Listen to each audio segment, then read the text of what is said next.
Hey guys, I hope that you are doing well this week. We're in Genesis 15 this week, one of my favorite passages in all of Genesis.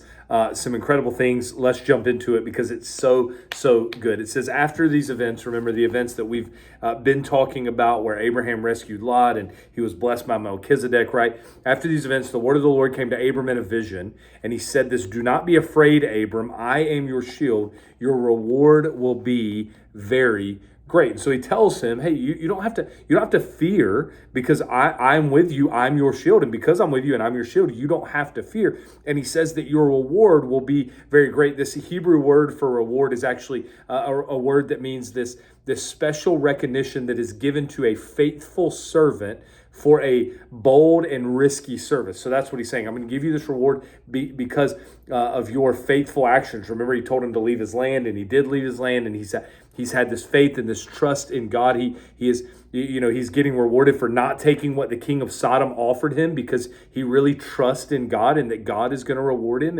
And God says, don't be afraid. In other words, trust me, Abram. But here's how Abram responded back to God. He said, God, what can you give me since I'm childless and the heir of my house is Eliezer of Damascus?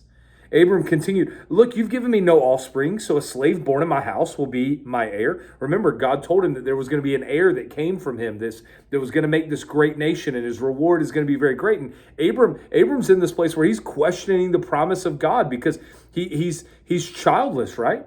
He's questioning God's promise because he's childless. He's starting to, that this promise has been delayed and evidence is against this promise ever even coming true and being true. And so because of delay, because he's waiting and because we're naturally impatient people, he starts to doubt and he starts to question the promises. This continual barrenness of Sarai, it has to be confusing for Abram. And so he's doubting and he's questioning. And so let's see what God says and what God does. Now the word of the Lord came to him. This one, Eliezer of Damascus, will not be your heir. Instead, one who comes from your own body will be your heir. So God doubles down on the promise and gives him the assurance that you're going to have an offspring that's going to come from your own body. And he took him outside. And he said, look at the sky and count the stars, if you're able to count them. He knew that Abram couldn't count all the stars that are in the sky. Then he said to him, your offspring will be that numerous, right? So he takes him outside. He gives them assurance that, hey, remember here, I can do anything because I created all of this. Hey, remember, I'm the one that put the stars up here. So don't doubt what I can do, right? I can do any of this. I am sovereign. I am the creator. I am creative. I have creative power. I have sovereign power. And therefore, I can give you an heir from your own body. And so we see God, Abram questioning, then God giving him this extra assurance here for his doubting, for his question, right? This thing that seems impossible, right? But then he takes him and he has him look at the stars to show him and remind him how big God is and how there is nothing that is impossible for God, nothing that is too hard from the Lord. Even things that are humanly impossible are not impossible with God. And so what does Abram do then? It says, Abram believed the Lord and he credited it to him as righteousness. So Abram believes God. Do you know how much faith that takes? How much trust that takes? God didn't force this faith. You see, Abraham believes God even in hopeless circumstances. And the reality is that his faith is not due to evidence that he sees. His faith is not due to his circumstances because that would the evidence and his circumstances would point him to not have faith and trust that the promise is ever going to come true. The reason that he has faith is because of his reliance on the promise speaker, the promise maker. He buys into who God is. He buys into the word of God instead of his circumstances that he can see. That's why faith, it says, is what we can't see, right? And believing what we can't see even more than the evidence of the circumstances that are right in front of us that we can see.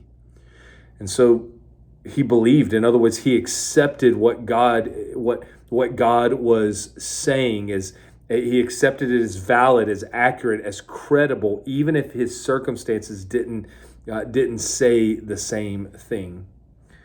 So the reality for all of us is that we cannot cling so much to our problematic present and our problematic circumstances. We can't believe so much in those things. We can't cling so much to those things that we forget to look at our God who is big and great and can do the impossible. The promise might be delayed, but the promise is going to be kept because of who the promise speaker and the promise maker is. And so therefore we don't have to be anxious. The great problem with faith is waiting and how impatient we are. We live in a culture that is all about getting things immediately. We have to understand that that's not how God works. God's ways and God's timing are different than us. And so we think if we don't get it now, that we won't get it at all. Faith takes patience. Faith takes waiting. Faith is what pleases and impresses God. Faith that God is who he says he is and is going to do what he says he's going to do, and then living our lives based on that. So he gets righteousness credited to him because of his belief. You see, the gift of God is given to those who trust, to those who have faith, right? Our faithful trust makes a difference. And what does God do? God responds in generosity. You say, Abram's not perfect. He's not sinless, but he does have a heart that is faithful. But then he doesn't believe everything. He believes that. But then, God says to Abram, I am the Lord who brought you out of the Ur of the Chaldeans to give you this land to possess. And so what does Abram do then? He questions God again. How can I know that I'll possess it? And so God tells him, bring him all of these animals. And he tells him what's going to happen, that his people are going to be enslaved for 400 years, but then they're going to be given this land. And in order for him to believe that they're going to return here in the fourth generation, in order for them to believe that, he takes all these animals except for the birds, and he cuts them in half. And then there's this, it says this smoking fire pot and this flaming torch appeared, and they passed between all of the divided animals. And so what in the world does that mean? Well, this relationship that God had with Abraham was a covenant. And one of the things they did with covenants is they had rituals and they had religious festivals and they had covenant ceremonies that they would have as a result of saying, I am in covenant relationship with you. And this type of ceremony was one in which the one who passed through the animals that were split in half, what they were saying is that there should be a curse on me if I don't keep this covenant. That what has happened to these animals is they have been split in two, that same thing will happen to me if I don't keep my side of the covenant. In other words, I'm going to be faithful. I'm going to keep my side of the covenant. And if I don't, I'm saying that this same thing will happen to me. And I'm agreeing to the fact that the same thing will happen to me. But here's the great thing about God. We don't have to worry about him keeping the covenant, because even when we're not faithful, he is always faithful. His covenants will always stand. He is always in control. And because of that, God can be trusted. And so the question is, will we trust and will we have faith that this God who can be trusted, that there's nothing too hard from him, and that his promises will be kept, even if it's in a different way or a different timing than we expect.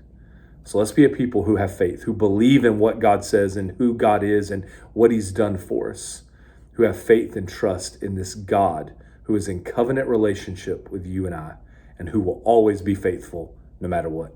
We'll see you next week for Genesis chapter 16.